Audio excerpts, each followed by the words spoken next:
Hey everyone, this is going to be a kind of a behind-the-scenes recording of the podcast Matters of Faith. I typically will either interview somebody about their faith experience or details about their lives. It's not necessarily people who have the same faith background as me. Also interview atheists and agnostics and a wide range of people, just kind of how they get through life and maybe where we have some common ground. Other episodes like this one, I'll take a topic, sometimes from the Bible, and we'll begin to discuss what the scripture means to me, where it may apply today, and things of that nature. I usually try to have sort of an open format so that even people who don't necessarily believe the same things I believe can still probably find something out of it that will be useful for them in their lives. So this is not an agenda-based podcast.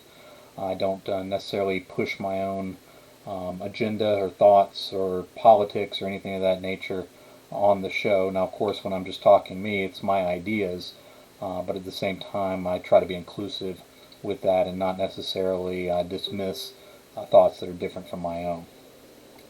There's intro and outro music and all that gets put in during the editing, but you're going to be watching the actual recording of the show itself. So we'll go ahead and get moving on that.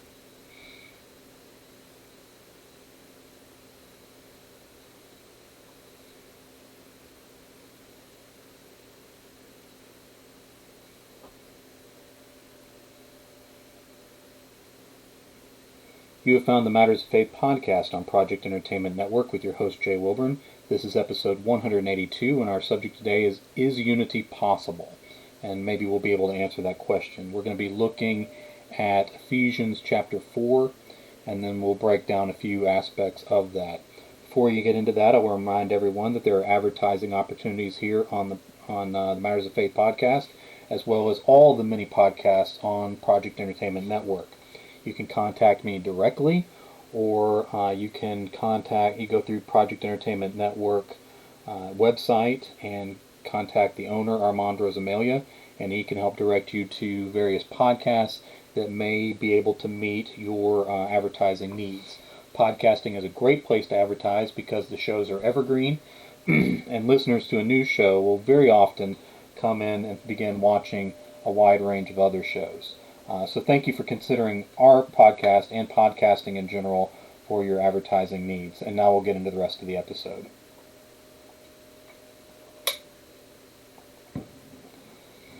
This is the Matters of Faith podcast on Project Entertainment Network with your host, Jay Wilburn. Episode 182, we're going to be talking about, is unity possible? To look at that, we're going to be looking at Ephesians Chapter 4. So we're going to read the chapter, and then we're going to discuss a few of the things that have to do with that chapter. Alright, Ephesians chapter 4, and we're going to do all the verses. As a prisoner for the Lord, then I urge you to live a life worthy of the calling you have received. Be completely humble and gentle. Be patient, bearing with one another in love. Make every effort to keep the unity of spirit through the bond of peace. There is one body and one spirit, just as you were called to one hope when you were called. One Lord, one faith, one baptism. One God and Father of all, who is over all and through all and in all. But to each one of us grace has been given as Christ apportioned it. This is why it says, when he ascended on high, he took many captives and gave gifts to his people. What does he ascended mean except that he also descended to the lower earthly regions? He who descended is the very one who ascended higher than all the heavens in order to fill the whole universe. So Christ himself gave the apostles, the prophets, the evangelists, the pastors, and teachers to equip his people for works of service, so that the body of Christ may be built up, until we all reach unity in faith and in knowledge of the Son of God, and become mature, attaining the whole measure of the fullness of Christ. Then we will no longer be infants tossed back and forth by the waves and blown here and there by every wind of teaching and by the cunning and craftiness of people in their deceitful scheming.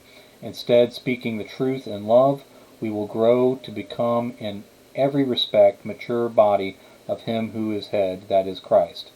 For him the whole body, joined and held together by every supporting ligament, grows and builds itself up in love as each part does its work.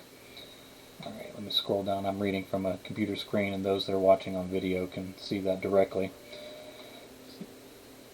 And let me get it where people can see it. Okay. So I tell you this, and insist on it in the Lord, that you must no longer live as Gentiles do in the futility of their thinking. They are darkened in their understanding and separated from the life of God because of ignorance that is in them due to the hardening of their hearts. Having lost all sensitivity, they have given themselves over to sensuality as to indulge in every kind of impurity, and they are full of greed. That, however, is not the way of life you learned when you heard about Christ and were taught in him in accordance with the truth that is in Jesus. You were taught with regard to your former way of life to put off your old self, which is being corrupted by its deceitful desires, to be made new and in the attitude of your minds, and to put on new self, created to be like God in true righteousness and holiness. Therefore, each of you must put off the falsehood and speak truthfully to your neighbor, for we are all members of one body. In your anger do not sin. Do not let the sun go down while you are still angry, and do not give the devil a foothold. Anyone who has been stealing must steal no longer, but must work doing something useful with their hands, that they may have something to share with those in need. Do not let any unwholesome talk come out of your mouths, but only what is helpful for building others up according to their needs, that it may benefit those who listen. And do not grieve the Holy Spirit, with whom you were sealed for the day of redemption. Get rid of all bitterness, rage, and anger, brawling and slander, along with every form of malice. Be kind and compassionate to one another, forgiving each other just as Christ God forgave you. All right. Now, a number of things go into that scripture, and there's some that we're going to be able to pull out, and others that we may not be able to. I'm not going to be deep diving on theology or the nature of God or the ascension or descending that's talked about in those chapters. I'm kind of look at like the sort of instructions for unity that are here. So the question posed by this podcast is unity possible?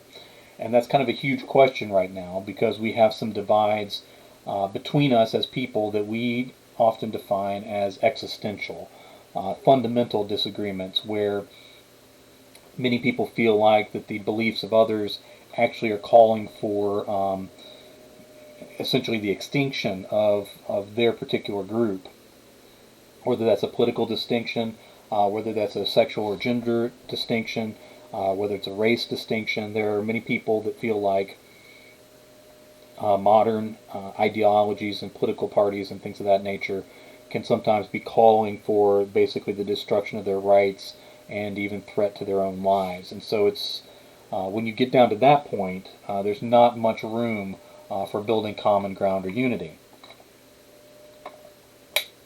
Now, at the same time, we have to develop the judgment and discernment to be able to know the difference between an existential threat and what may be a common disagreement.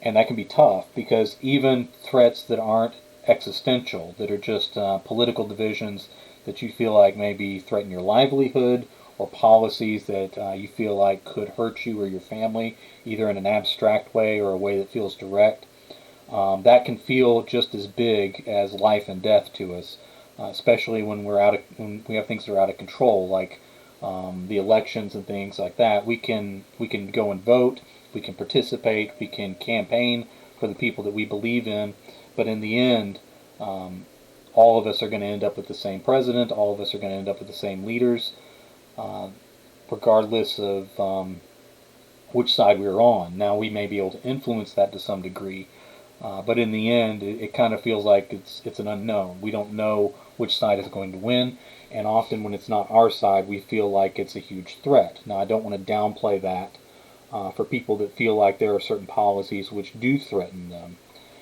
But it does create a problem where we can't really find common ground. We can't find unity. Now, answering the question, is unity possible, it depends on your priorities. And that's for all of us, regardless of our political affiliations, our faith affiliations, or anything of that nature. We have to decide what is our actual priority. What do we value the most? Is it life? Is it the will of God? What is it that we do value? Ways to we have the answers we like to say, and those are usually the easy ones. For people of faith, we put God first, family second, and so forth. In reality, our behaviors, our actions, our words often flip around those priorities from the ones we would like to believe are paramount. So one way to track what you truly feel, what's truly your priority, is where do you spend your money. Where you spend your money the most typically is where your priorities are. Now, for many of us, that involves just taking care of family. A lot of our money goes to that.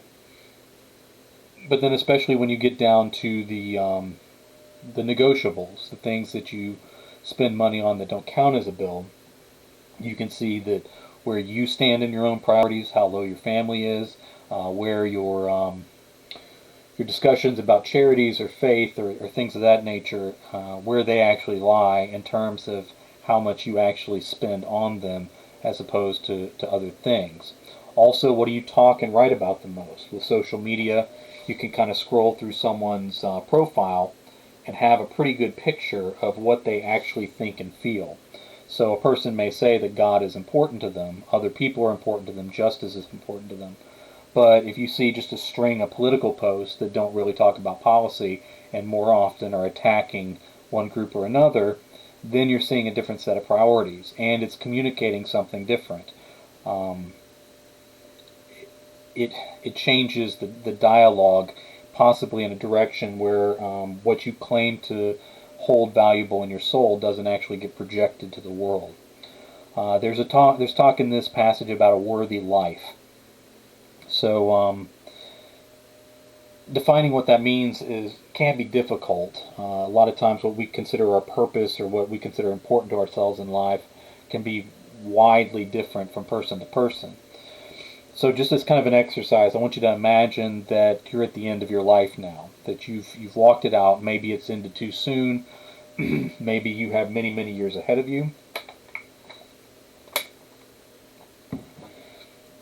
Possibly you outlived all your friends and family, and you're the last to go. Maybe your life ended sooner than it was supposed to, and you left loved ones on this earth that missed you. However your life ends, we're imagining that we've gone forward to that time. Now, from that time, you're projected back to right now. The moment that we're speaking to each other, you've already been to the end of your life, and you've been slingshot back to this moment. This is your second chance. So you don't remember what's happening next. You don't know the future completely. You don't remember the years that are ahead, but you've already lived them. You've reached the end, and now you're back here, and this is your second chance. That's what you know. So it's possible that everybody around you've seen has already passed away in that future. It's possible that you passed away sooner, and you're back to the people that you left behind. But imagine this as your second chance. So picture sort of this is your second time through life. So what's different? Knowing that you've reached the end, knowing that you've come back to this moment, and this is the chance you have to set things right, the course that you're on where you have regrets, things that you left unfinished in life. What would actually be different? Are you just going to go forward with life exactly as you've been doing it? Or do you see areas of your life where you would change it knowing that this was your second chance to get things done? Maybe the way you talk to people, the way you treat them, the way you spend your time, your energy, what makes you angry. All of these things, you might make different choices if you knew you'd lived out your entire life and this was the do-over. This was the time to do it again. And if you could keep that in mind, you might appreciate people more. The spouse that you maybe take for granted, or the children that you don't spend enough time with, or the friends that you've allowed to kind of slip away, or the grudges that you've held. People that you've wronged, they've wronged you. Maybe the argument's so old you don't even remember how it started. But now you can decide, okay, do I want this to play out this way for the rest of my life, or do I want to reconnect with this person now that I have a second chance? Chances are, if you could view life that way, view sort of right now as your do-over, you might make different choices, knowing where your path is going to take you. At the same time, there may be people in your life you might cut off There may be things that you're pursuing that you decide are not worth your time, and you let those things go. So there's a number of things that might be different if you had a second chance. Don't go to the end and regret it. Just imagine now what would be the worthy life. What's this thing from Ephesians Chapter 4 that they're talking about? Now, we can kind of get a picture of what the writer of Ephesians would consider the worthy life. He talks immediately after that discussion of living a worthy life as being humble, being gentle, being patient, and bearing with one another. So all of that tends to come back to how we interact with each other. This is not, a worthy life is not referring to the things that we do when we're alone necessarily. So being humble means that others get a chance to shine in my presence. It's not just about me. I'm not putting on my personal show.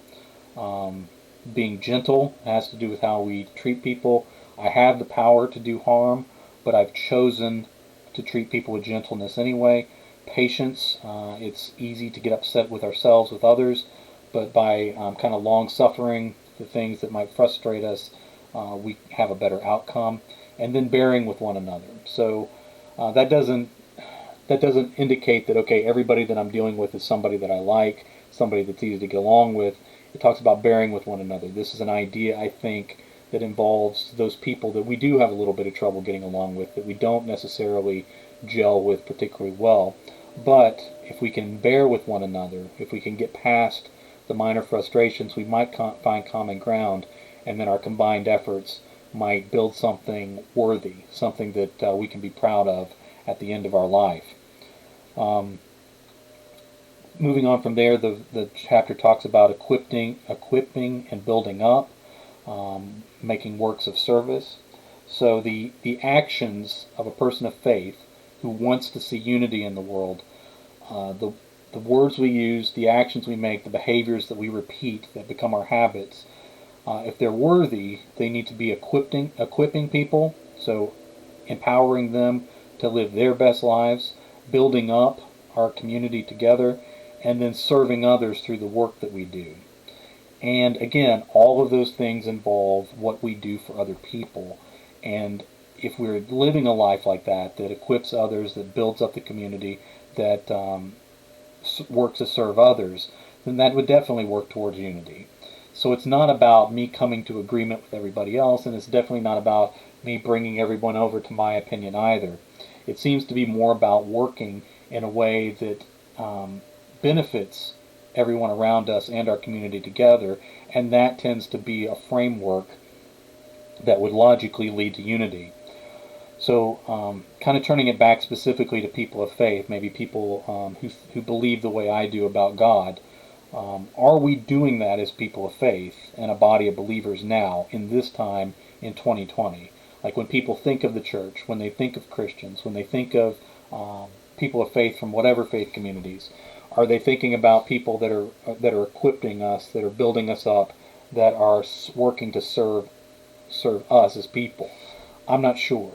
We're kind of in a time period where Christians, people of faith, I'm talking about myself and my own people, we tend to be the ones arguing about whether we should wear masks or not. We tend to be the ones that are identifying with a particular political party and seem to be exclusionary of people that think differently than us. Now, as a person of faith, you might argue, well, other people are doing the same thing. But again, if you believe in the Bible and you believe it as it's written, then it doesn't matter that other people may not be treating us well. That is not a prerequisite for us to treat others well. In fact, we're called to do the opposite. People who treat us badly, we're supposed to treat well. So from that bar down, we should be treating everybody well. Since I brought up masks, it's not a direct thing, but again, it kind of brings up, are we building people up? Are we serving others? Or are we being selfish? If wearing a mask could potentially save the lives of someone who's vulnerable, then I think that's a direct call to us as people of faith, and particularly people who believe in the Bible. We're supposed to, whatever we do unto the least of these, we do unto God. So if I choose not to wear a mask because it doesn't affect me, but it could affect other people, even up to threatening their lives, then what I choose to do to those people, those vulnerable people, the least of these, is how I treat God. So my treatment of deciding their lives don't matter to me is me saying that God doesn't matter to me. And so that communication, I think, is a dividing line where we as people of faith can say, okay, this is what God would want me to do. Now, there's no discussion in the Bible about wearing masks or how to behave during a quarantine or what you're supposed to do during a pandemic, but there are these general things about a worthy life, about equipping and building up others, about serving others, and how we should treat the least of these. And I think if we go to that without a political agenda, without a selfish mindset, with the idea of unity in the Spirit on our minds, that we will make choices that benefit others. And in the end, I don't think that will harm us.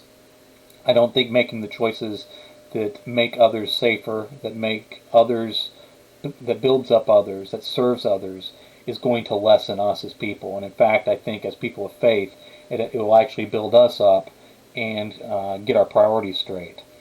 And I might ask, as a person of faith, do people know your political party more than they know your faith in your heart? So if they go to your Facebook page, your social media, if they hear the things you talk about, are they hearing a person that's part of a political party and that's what's clearly defines you? Or do they see a person of faith, a person who believes in God, a person who has a heart for unity in others? And if they don't see that, if they're not seeing God's love, if they don't see Christ represented in you, if you're representing your beliefs badly, then there may need to be an adjustment there for your benefit and for the benefit of everyone around you. Now there's a passage in here that says no longer being like the Gentiles. And this can be problematic because anytime the Bible talks about another, if the Bible talks about Pharisees, if the Bible talks about sinners, if the Bible talks about the world, we get that other. And unfortunately, as Christians, we always kind of put ourselves in the category of the good guys and all the others are the bad guys. And we can take anyone we don't like, anyone who disagrees with us politically, anyone who doesn't agree with me on just about any issue, people from groups that I don't agree with or don't like. All those people can go in the other category, and then all these condemnations from the Bible fall on them and not me. Unfortunately, the lessons about the Pharisees are directed to us. They're saying, don't be like that. And when we try to put people into the group of the other and kind of set them aside to where we no longer hold responsibility for them, we become like the Pharisees. We become the religious order that no longer serves God but serves ourselves, and no longer works in humility but is proud of our own faith and our own holiness and our righteousness, and that becomes self-righteousness. And it becomes distasteful to God, I believe. And so when we say no longer live like the Gentiles, we're not talking about those others that you don't like.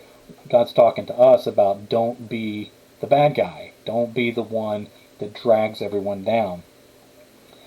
You can't just plug any group that you don't like into that category. They talk about putting off the old ways and putting on a new attitude, and that's directed at us. Truth is very important in this passage too. Earlier than that condemnation there, they talk about not being tossed around and blown about by every wind of teaching and cunning and craftiness. Unfortunately, in our modern age where information comes at us fast, it's very easy to get very quick, very inaccurate information. And if it's something that already agrees with something we believe with, we're likely to share it very quickly. And that's unfortunate in the sense that it damages truth. So it's not just about whether our political candidate looks good or not. It's not just about whether our particular party, our tribe, our community of faith look good or not. It's that we're doing damage to truth. And so it doesn't matter whether it's something we agree with or not. It doesn't matter if the other side, whoever the others are in your case, are doing it too or doing it more. When we get loose with the truth, when it doesn't matter whether something we're talking about or sharing is true to us anymore, then we're not living in truth. We're living in lies. And it's not good enough to say, well, it sounds true. It sounds like something they would say, even if it wasn't the case. That's not the truth. That's not what we're about. and it becomes easier to accept lies in many other arenas of our life. Now, we can disagree on this all day and night about what the actual truth is. What the belief is on taxes, what the belief is on police, what the belief is on social justice. All these ideas where there's more than one viewpoint and more than one perspective that a person can take. We can disagree on what the truth is for a long time, but it matters. It matters to get down to what the truth is, and if we always come down on the truth with what we already thought before we came in, it's very likely that we're missing the truth, at least in a few places, probably more than a few places. One of the best ways to find truth, whether you're looking for your fundamental beliefs or whatever it is, a lot of times if you look for the truth you don't like, the thing that you wish you didn't have to deal with, the thing that speaks directly to you and your behaviors and what you need to change, when you find that truth that stings a little bit because it hits close to home, that's where important change comes. So it's not about just reaffirming beliefs we already hold and then disregarding all evidence that may be to the contrary. The important change is when you find that truth that stings because it says something you need to change, not something that everyone else needs to deal with. So don't look for the truths that tell you how everyone else should be living. Look for the truths that say where you need to adjust, where maybe I need to be less judgmental, or maybe I need to treat people differently, maybe where all those people I put in that other category, I'm not treating them the way God would treat them, and I should be a different person. That's the sort of truth that we should focus on. And once we have the ability to see the truth we don't like, the things that we need to change, that we wish we didn't have to deal with, that's the moment that it becomes easier to see all sorts of truth, because we're willing to see truth that contradicts what we may already feel, think, or want. Don't let the sun set on your anger is a good policy. Now, I'm also of the school of thought where, like, I can be upset about something can bother me a great deal, but sleeping on it and waking up the next day, typically I'll feel a little better. I'll at least wake up and not have that immediate feeling of anger that I had before. Now, so that can be good, but if you carry anger with you, if it's something that's bordering on bitterness or even over to the point of rage, if your anger is allowing you to target particular people, then the problem with going to sleep while you're still angry, letting the sun set on your anger, is you start the new day with the old anger.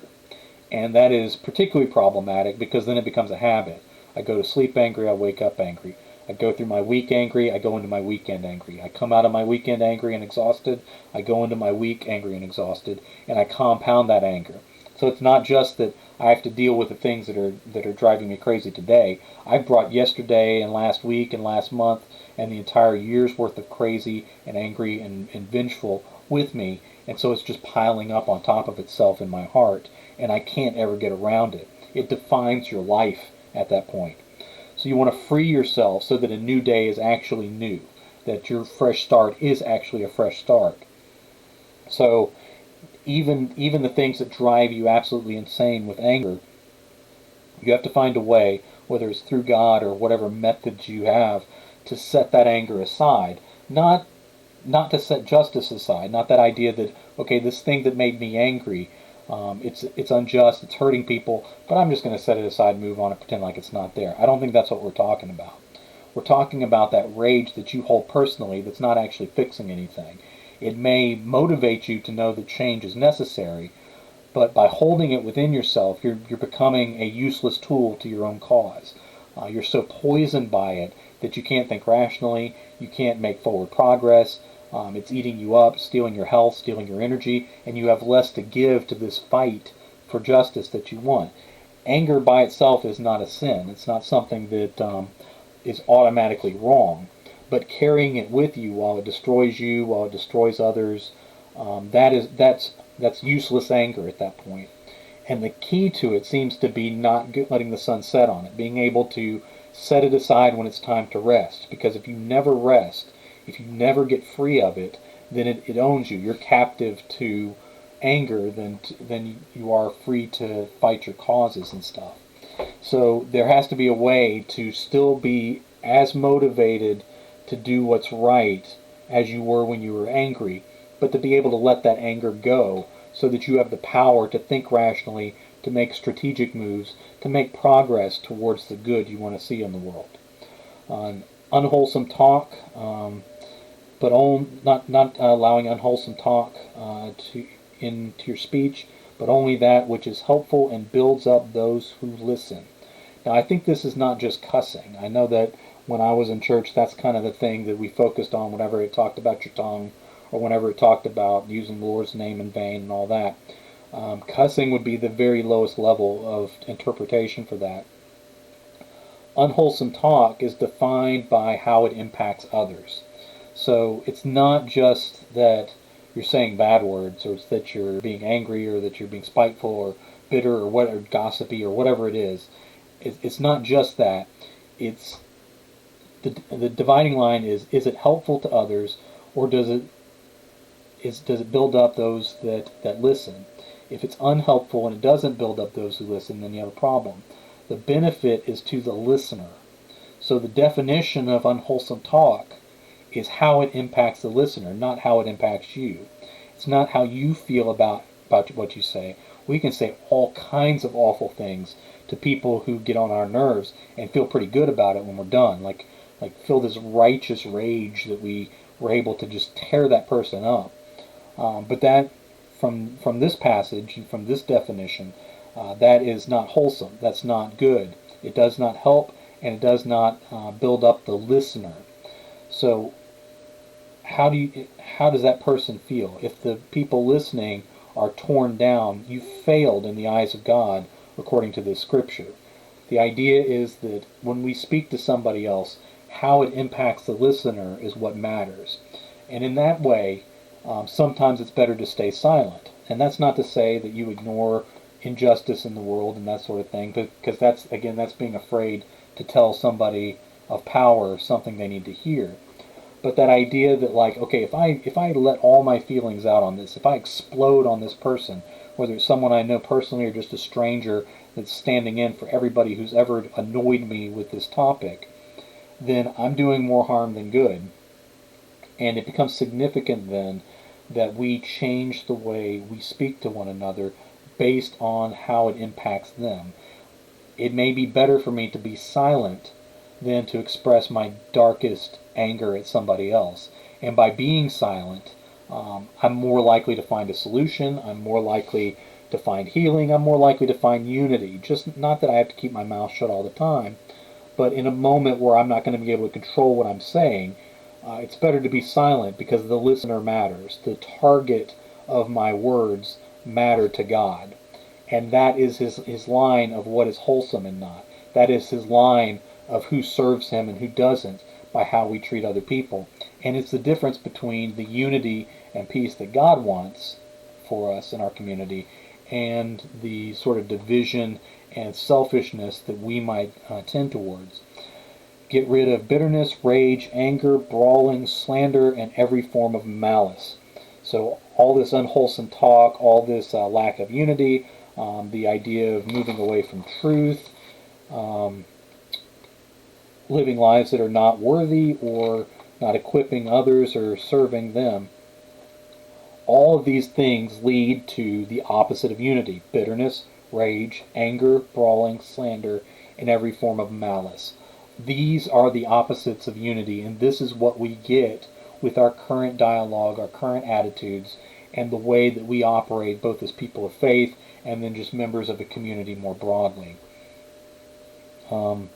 This is a tall order in an election year. It's tough to be able to say to people, okay, we need to put aside anger and bitterness and brawling and slander and every form of malice. I put a joke online a while back that I can't wait till November's over and then we can all unify behind the winner and work together for the common good. And everybody kind of took it as a joke because, again, the words themselves should make sense. Like that should be a goal of us as a unified people, as a nation, as a community, as a body of believers, as whatever group we are, that idea of being able to move forward. But the joke is, of course, we know that's not going to happen. That's not going to be the result of this election. the election will end with one group being very upset and the other group pretty much rubbing it in, no matter who wins. And it's not about unity then. It's about, oh, we beat you, now it's your time to pay.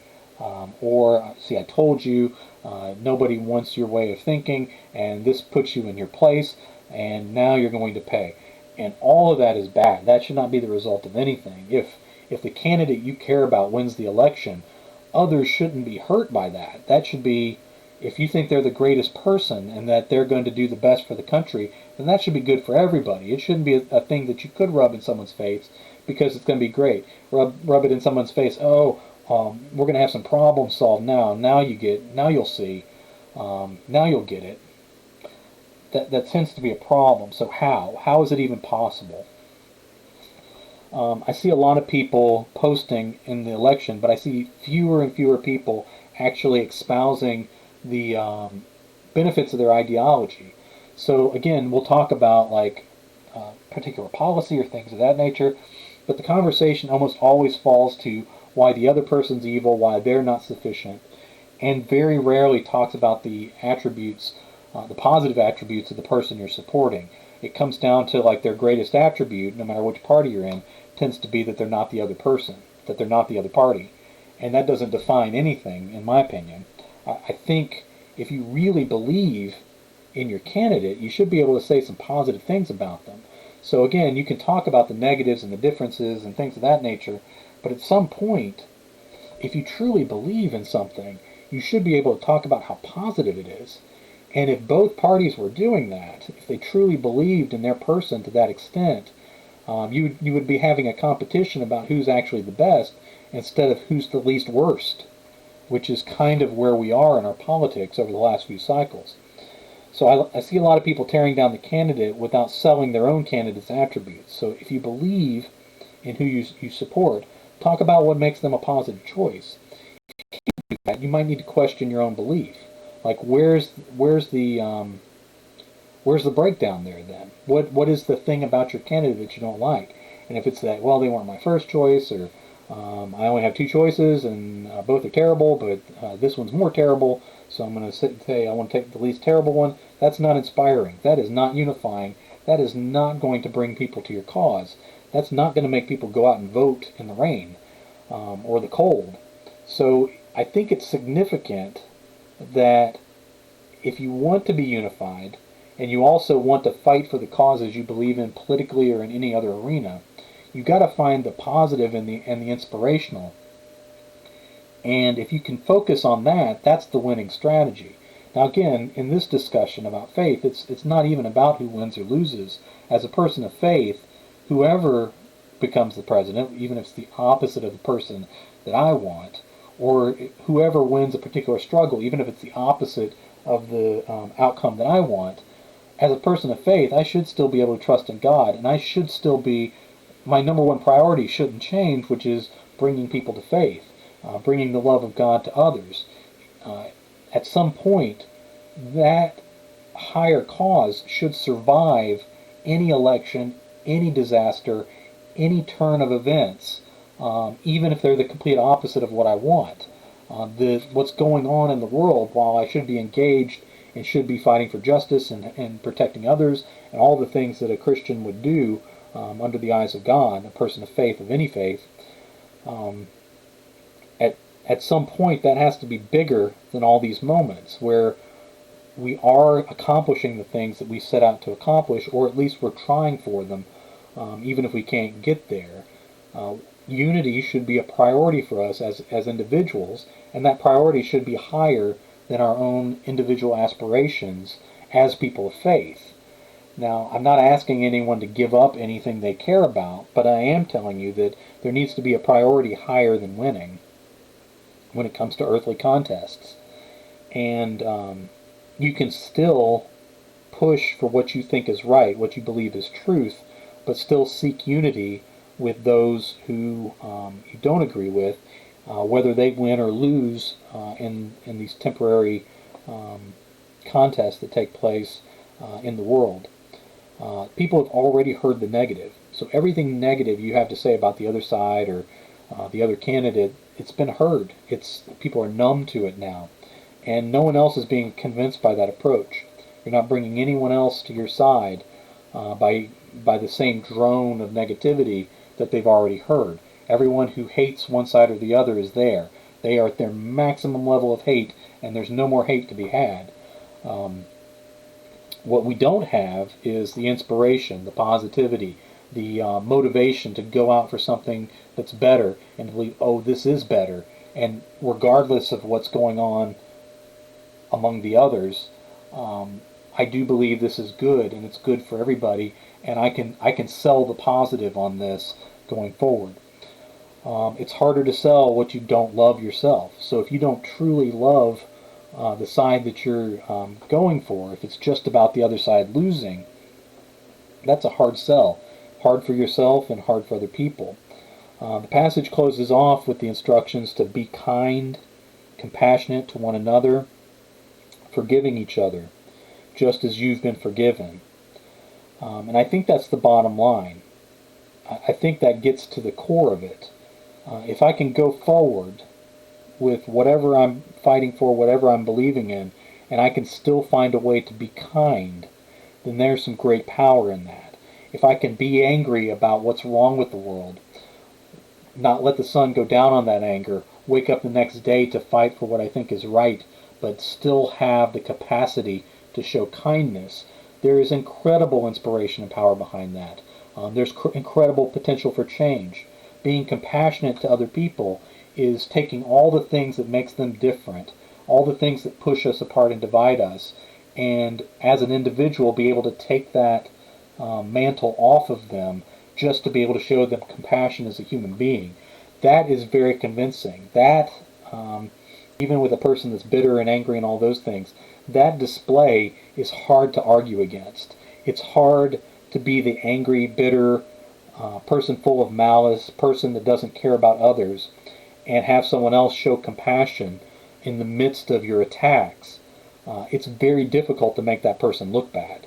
It's very difficult to not be the villain in that situation when you're attacking someone who's being kind and showing compassion.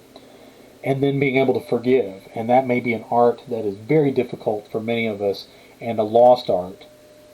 The idea that someone can do us wrong, directly or indirectly, in an age like 2020 in the middle of an election, and then to be able to find the capacity to forgive them. Some of us find that nearly impossible, but there's great power in that, just in releasing ourselves, but then also finding common ground and unity after what may be a contentious season with us as individuals. So I don't think you go wrong with this approach. Like a general policy of being kind, compassionate to one another, and forgiving as others have forgiven you. I don't think that goes astray. Like, I don't think you're going to look back and regret, oh, I should have been less kind. Now, that doesn't mean you sit around and let yourself be tricked by someone who has evil intentions. But if you can show kindness, compassion, and forgiveness to the general population, I think you're going to have a happier life. I think there's going to be more unity in the world, and I think you're going to have more energy and power to see the good you want to see in the world. It's what's missing. It's what's missing now, and why we don't see more unity is because we have put aside our capacity for kindness and compassion and forgiveness.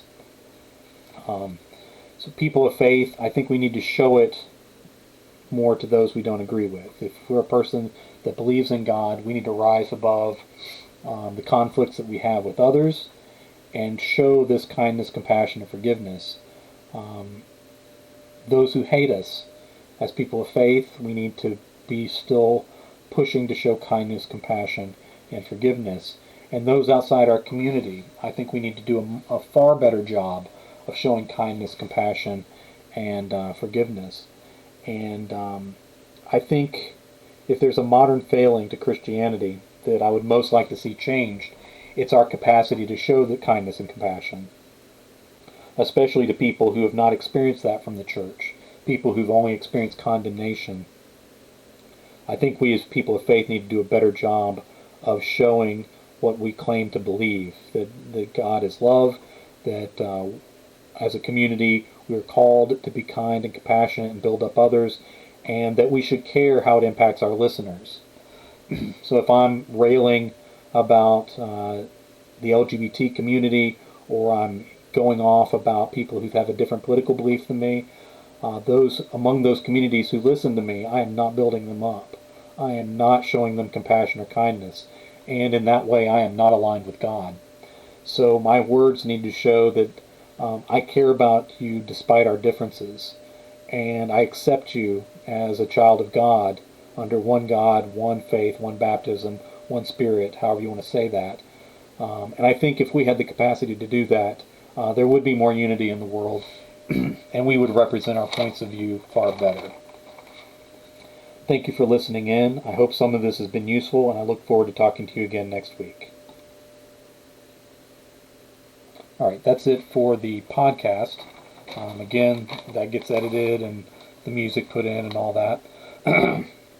Appreciate everybody who might be watching this on YouTube or on Patreon or other platforms where I share it. Lately I've been doing podcasts about every 2 weeks, but I'm hoping to get back on track with the weekly broadcasts. Sharing it here on Twitch and then having the video as well is just sort of a little bonus, and I appreciate everybody that might be watching in on that, and I look forward to talking to you guys again very soon.